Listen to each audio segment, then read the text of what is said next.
Bill, misogyne. C'est quelques mots. C'est ce qu'on pense la première fois quand on fait face au roi des glaces dans Adventure Time. Bienvenue dans Cartoonologie. Aujourd'hui, on va parler du roi des glaces.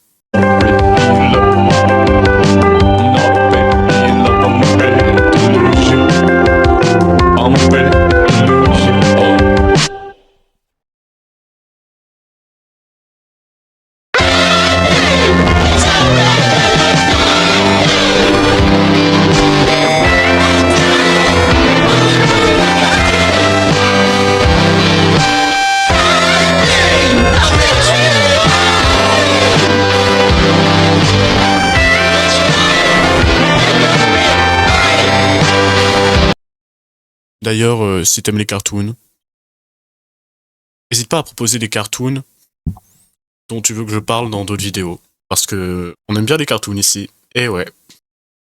Le roi des glaces, aka Simon Petrikov, il a pas toujours été méchant. La plupart des gens qui ont des souvenirs du roi des glaces, c'est juste un vieux monsieur qui arrête pas d'harceler Finn et des princesses et qui veut être ami avec Finn et Jack. Il pense que c'est ses meilleurs amis alors que pas du tout. Et il vit seul dans une montagne glacée, dans le pays de la glace. Décrit comme ça, on dirait juste un vieux monsieur triste. Et c'est le cas.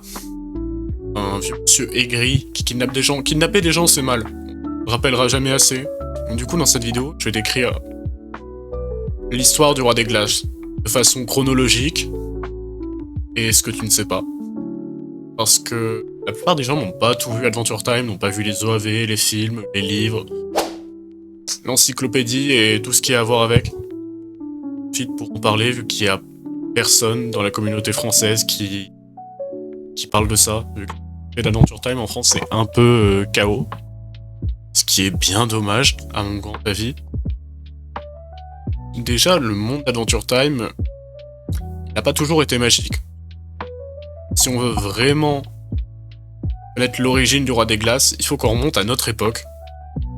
Oui, dans les alentours des années 2000.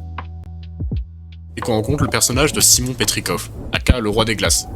Avant de devenir un vieux monsieur qui contrôle la glace, le roi des glaces, c'était un être humain comme vous et moi. Simon Petrikov, c'est qui? Simon Petrikov, c'est un professeur dans une université qui est à la fois archéologue et professeur. Et ce qu'il aime, c'est des objets antiques, comme l'Enchiridium, le livre de Finn, le livre pour devenir un héros. C'est vraiment le b.a.-ba de Finn, ce qu'il lit tous les soirs avant de dormir. Et il cherche à obtenir la couronne à souhait. La couronne à souhait, c'est la couronne que le roi des glaces possède actuellement dans l'univers d'Adventure Time. Et un jour, Simon il va partir en expédition avec Betty, à l'autre bout du monde, pour chercher cette couronne à souhait. Ils avaient des théories pour savoir où elle était à l'époque, et ils ont réussi à la trouver dans un vieux temple en mode chaman et tout. Une expédition incroyable. Qui est dans Fiona and Cake. Allez regarder Fiona and Cake. On adore Fiona and Cake. Propagande. Et du coup, ils vont réussir à la trouver. À partir de là, ça va bien se passer. Et Betty va partir. Simon, il va se retrouver seul. Et d'où vient cette couronne? Pour mieux comprendre Simon, il faut comprendre d'où vient sa couronne magique. Et tutti quanti. Elle vient de l'époque des dinosaures. Et oui, elle a déjà plusieurs milliards d'années, cette couronne. À cette époque, il y avait encore de la magie sur Ooo. Et la magie était beaucoup plus répandue. Et il y avait les 4 élémentaires. Sur Terre, il y a 4 élémentaires. Il y en a un qui meurt, il y en a un qui respawn à un autre endroit sur la planète, grosso modo. Et les 4 élémentaires, t'as celui de la bave, celui du feu, celui de la glace et celui des bonbons. Ce qui nous intéresse, c'est celui de la glace, vert olive. Il ressemble beaucoup au roi des glaces. Coïncidence? Pas du tout. À cette période, l'élémentaire de la glace, vert olive, il a compris qu'une météorite allait détruire la Terre. Et il s'est dit, putain, j'ai pas envie de mourir en fait. Du coup, il va créer une couronne à souhait. Cette couronne, qui est pas juste un objet magique, c'est surtout de la technologie, de la technomagie. Et les pierres rouges, du coup, c'est des pierres de lave du démon de la lave, grosso modo. Pour faire fonctionner la couronne, comme source d'énergie. La couronne a été finie d'être craft. Vert Olive a été momentanément piégé et il pouvait plus bouger. C'est une autre personne qui a dû mettre la couronne à souhait, Hunter, son petit dinosaure de compagnie. Sauf que La couronne à souhait, quand tu la mets, elle exauce ton souhait. Vert Olive, lui, il voulait que la comète, elle disparaisse. Qu'est-ce qu'il a fait? D'ailleurs, quand il a mis la couronne, il voulait devenir magicien. Et vraiment, son rêve, il idolâtrait tellement son maître, Vert Olive, qu'il est devenu Vert Olive, élémentaire de glace. Et c'est comme ça que la couronne à souhait est devenue la couronne du roi des glaces. Quiconque la possède devient fou et devient le roi des glaces, maître Vert Olive. C'est simple que ça. On apprend ça dans l'épisode, je crois, 12 de la saison 7, si je dis pas de conneries. Il s'appelle tout simplement les élémentaires, je crois. Maintenant, vous savez d'où vient la couronne de Simon. La comète qui a tué les dinosaures est une comète magique, censée apporter quelque chose de spécial. Là, sur le coup, quand elle a tué les dinosaures, elle a porté la destruction, elle a tué les dinosaures, et les quelques trucs de magie qu'il y avait, ils ont disparu. La comète est réapparue à l'époque de Simon, quand il était humain, genre à notre époque, dans les années 2000. Sauf que cette fois, elle a porté la magie et le roi Lich, la destruction en gros. Simon était pas très ok là-dessus. Quand il a vu ça, il a fait « Oh ». Il a mis la couronne, et il s'est fait un sarcophage de glace pour se protéger. Enfin, il a fait ça automatiquement, il l'a pas fait exprès, c'est juste l'instinct de survie de la couronne de Simon qui ont réussi à faire ça. C'est aussi parce qu'il avait perdu Betty. Betty était partie, parce qu'il commençait un peu à devenir maniaque de sa couronne. Ouais, il avait des petits trucs chelous, Simon. Il se rendait compte qu'en mettant la couronne, il devenait de plus en plus fou, il devenait un peu dépendant de la couronne. Comme Gollum dans Le Seigneur des Anneaux. Résultat, Betty, elle s'est cassée, il a plus de nouvelles, il est tombé encore plus triste, et là, la comète arrive, paf, dans la gueule. On appelle ça la guerre champignon. Dans l'histoire d'Adventure Time et du royaume de Wu. Il s'est protégé comme ça, les humains qui restaient, il y en a quelques-uns qui ont réussi à survivre, la plupart sont devenus des zombies. On voit les quelques zombies bonbons à la fin de la saison 2 ou 3 d'Adventure Time, et ils viennent de là. À la base, les zombies, il y a aussi des vampires qui spawnent et plein de créatures magiques. Qu'elle apporte la magie, la comète là. Et il va rencontrer une petite fille qui a un teint pâle, avec des quenottes très très pointues, et qui mange l'âme des gens. Voyez où j'en venir ou pas? Et oui, c'est là qu'il rencontre Marceline. Marceline enfant en tout cas. À cette époque, c'est pas encore un vampire, c'est juste un demi-démon. J'avais déjà parlé de Marceline dans une autre vidéo. N'hésitez pas à aller la voir, elle est cool aussi. Le montage est ghetto, mais vas-y quoi. Il va essayer d'élever Marceline, enfin il va la protéger surtout. Durant la période d'enfance de Marceline, sauf qu'à un moment, tu vois, ils vont être pris au piège par des monstres. Et Simon, le seul moyen qu'il va avoir de sauver Marceline, c'est d'utiliser la couronne. Sauf qu'en la mettant, il l'a jamais enlevée. Il l'a jamais enlevée. Et le regard que Marceline lui a lancé est tellement triste. Je pense que c'est une dernière chose qui se rappelle avant de tomber dans la folie. C'est pour ça que j'aime Simon. Et je crois que les derniers mots de Simon étaient que Marceline devait partir, elle devait fuir, Simon voulait pas qu'elle le voie comme ça, pauvre. Il a pas réussi à la protéger, il a juste réussi à ralentir ça le plus longtemps possible. Ses pulsions étaient trop fortes. La couronne a gagné. Ils se sont un peu séparés, et le roi des glaces a fondé un petit royaume qui s'appelle le royaume de la glace, concrètement, et il fait des trucs de roi des glaces. Marceline, elle s'est cassée, elle a fait sa vie dans son coin. Malheureusement, c'est d'ailleurs... D'ailleurs, ils faisaient de la musique ensemble, parce que la musique, c'est quand même une grande partie de l'héritage d'Adventure Time. Marceline, elle était un peu sous le choc, elle a pas eu d'amis pendant genre 100 ans, je crois. 50 ans au moins. Après, elle est retombée sur les autres humains du royaume de Wu, elle est devenue pote avec. Et ça, c'est grave cool. Mais après, ils se sont rebarrés, ils l'ont réabandonné. Marceline n'a pas une vie ultra joyeuse, je trouve. Après, le roi des glaces, on va enfin l'appeler comme ça, on n'a plus de nouvelles de lui jusqu'à Adventure Time. Le vrai Adventure Time, du coup. Et à partir de là, il kidnappe des princesses. Même si je suis pas très à l'aise avec l'idée de kidnapper des princesses.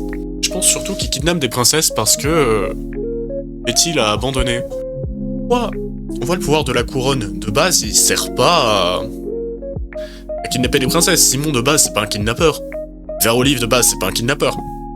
Je pense que le sentiment d'abandon et de tristesse de Simon est tellement fort que quand il voit une princesse, il se dit « c'est Betty ».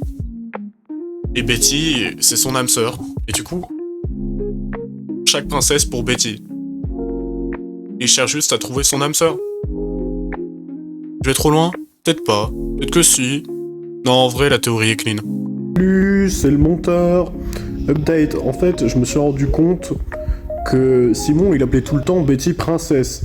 Ce qui fait que, ça colle. Ça colle avec la théorie, c'est pourquoi il cherche une princesse.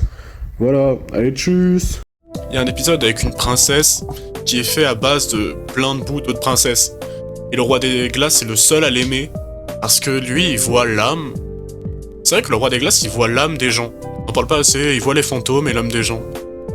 Dans l'épisode d'Adventure Time, il y a la petite statue en forme de chèvre. Je sais plus trop c'est quel épisode, mais il est cool aussi. Là, on a aussi un passage très triste du roi des glaces avec Marceline. Il faudra attendre, je crois, la saison 2, la moitié de la saison 2, voire saison 3. On a l'épisode de Roi des Glaces qui veut faire de la musique avec Marceline, et tu as cette scène déchirante. Le Roi des Glaces a écrit des paroles, mais il sait pas ce que ça veut dire. Et les paroles, en fait, c'est Simon qui crie haut et fort depuis le cœur du Roi des Glaces. Il veut dire « Putain, mais je suis là, à l'aide !» Et Marceline, elle se met à pleurer, et elle joue de la basse. D'ailleurs, j'ai une basse. Ouais, c'est une SG. C'est Marceline, elle m'a appris la basse. Vraiment, GG à elle. Bon, je joue pas aussi bien qu'elle, mais... je m'améliore, on va dire. D'ailleurs, ils ont fait une collab Epiphone avec Adventure Time pour créer des basses à l'effigie de Marceline.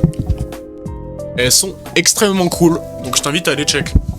Il y a un épisode où ils vont réussir à aller dans la mémoire du Roi des Glaces pour aller rencontrer Betty, pour en apprendre plus. C'est là qu'on apprend, et c'est là que Simon il peut enfin aller parler avec Betty. Dans cet épisode, il a réussi pendant quelques instants. Dans cet épisode, la couronne est un peu pétée. Et Simon, du coup, il retrouve ses souvenirs. Mais il peut pas les garder longtemps. Parce que la couronne, c'est vraiment un merdier en termes de technologie et de compréhension. On ne pas tout, j'ai l'impression, là-dessus. Du coup, ils vont dans les souvenirs de Simon pour rencontrer Betty. Dans son dernier souvenir où on la voit. Et ils peuvent enfin parler. Et ça, c'est vraiment bien. Qu'ils ont jamais pu avoir une dernière discussion. Sauf que là, Betty, elle dit « Bah, je viens avec toi ». Et du coup, Simon, il prend Betty avec elle. Et ils peuvent sortir Ils sortent des souvenirs de Simon pour vivre dans le royaume de Wu. Oui, Betty est revenue dans le royaume de Wu. Elle a fait un saut de 1000 ans dans le futur. Depuis les souvenirs de Simon. Ouais, c'est compliqué, hein, mais t'inquiète, c'est Inception. Et du coup, c'est pour ça que Betty avait disparu. C'est parce que Simon l'a ramené du passé de ses souvenirs dans le futur. Ouais, c'est un peu complexe. Moi, je connais pas Adventure Time, pas du tout. Après le Roi des Glaces, il se met en couple avec l'élémentaire de la glace de son époque, enfin des années 2000, qui était congelée quand elle a appris qu'il allait y avoir une comète. Et parce que les autres élémentaires, ils voulaient pas s'occuper de la comète. Il se met en couple avec elle, Betty elle est pas contente. Je t'invite à aller voir Paprika et Inception, ça explique un peu. Je crois. Betty, elle cherche aussi un moyen de sauver Simon, que la couronne a repris le pas sur sa santé mentale. C'était que temporaire qu'on avait le droit à Simon. C'est aussi pour qu'on ait des sentiments pour le personnage. On n'en avait pas assez, c'est vrai qu'on pleurait pas assez en le voyant.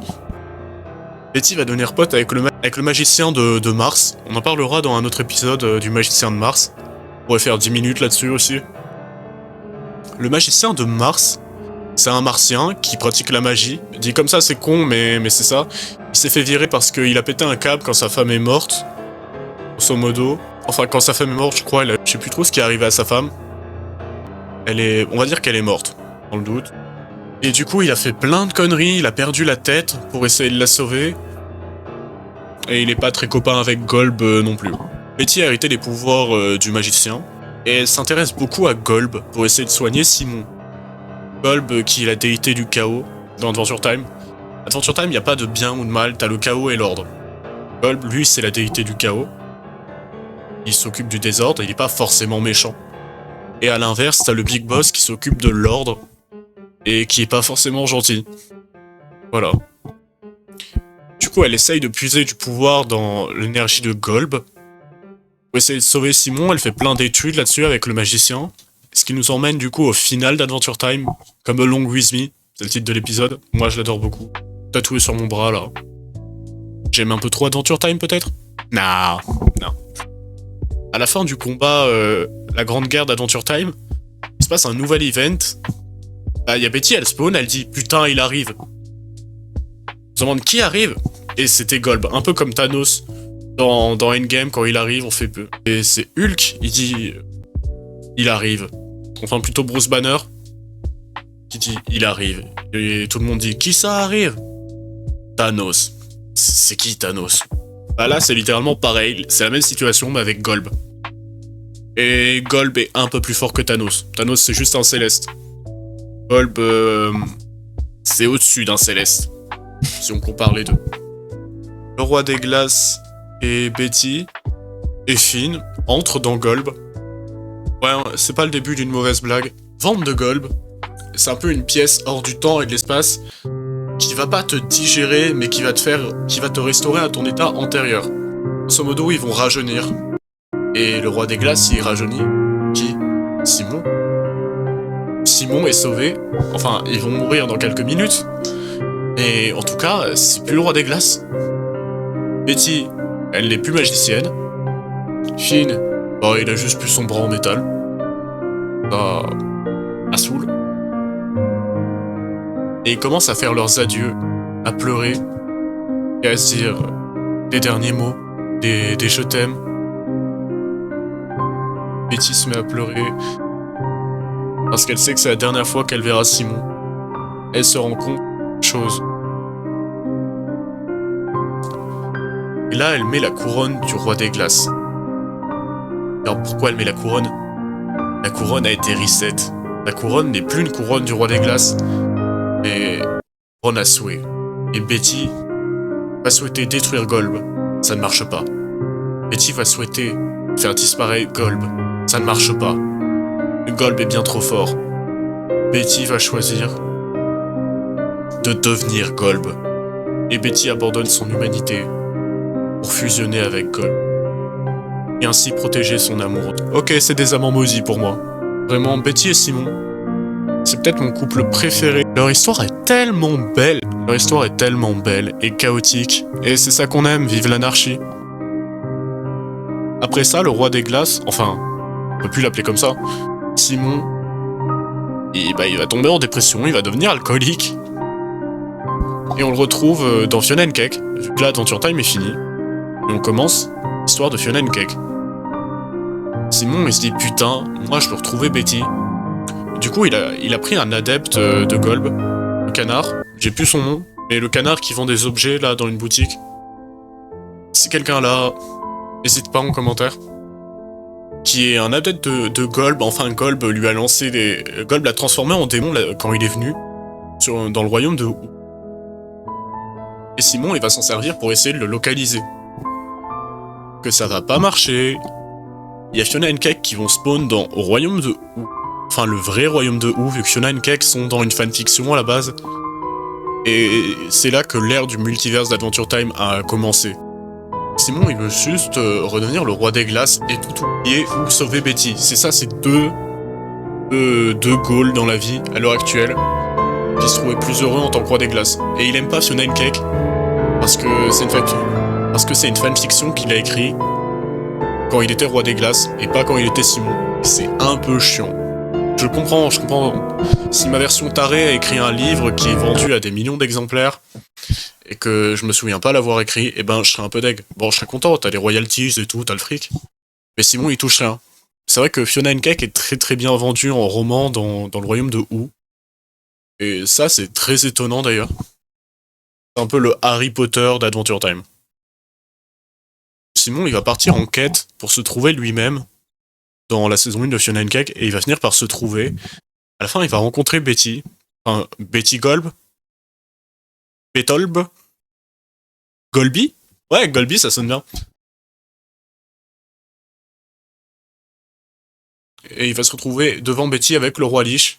Le roi Lich qui lui demandait pourquoi tu fais ça? Pourquoi tu tues pas les gens? J'ai voué toute ma vie à toi. Et Gold va juste le snap. Ouais, décidément, on dirait vraiment Thanos. Et Gold va envoyer Simon dans le corps d'un des personnages de Adventure Time du futur. Je sais plus combien de temps après, peut-être 1000 ans, je crois. Vous savez, à la fin du générique du dernier épisode, on voit l'arbre avec Fern et l'épée fine, il a grandi et tout, il s'est passé 1000 ans. Et ben Simon, il va être envoyé dans le corps d'un des personnages de cette époque pour réfléchir à lui-même, à ce qu'il a fait. Et il va se rendre compte que il faut laisser partir Betty, laisser Betty faire des choses. Et il s'est rendu compte qu'elle c'était pas un très bon mari à l'époque. Et que Betty avait annulé son voyage de toute sa carrière. C'était genre son voyage principal pour avoir de grandes études et tout, pour aller avec Simon, faire ce que Simon voulait. Elle avait donné sa vie à Simon, littéralement. On l'a bien vu avant, Betty, elle a tout abandonné pour Simon pour le soigner. La dépendance affective. Non mais... À tel point que Simon, il s'en était jamais rendu compte. Il s'était jamais remis en question. Ça, c'est un peu chiant. Et là, il va s'en rendre compte. Et... Betty Gold va le renvoyer dans le royaume de Hoop. Est-ce qu'il va retourner lui parler? Je sais pas. Qu'il a plus besoin d'elle. Doit la laisser partir. Partir après ce qu'elle a fait. Elle a donné sa vie pour lui. Et ça, c'est Adventure Time. Betty's and mine.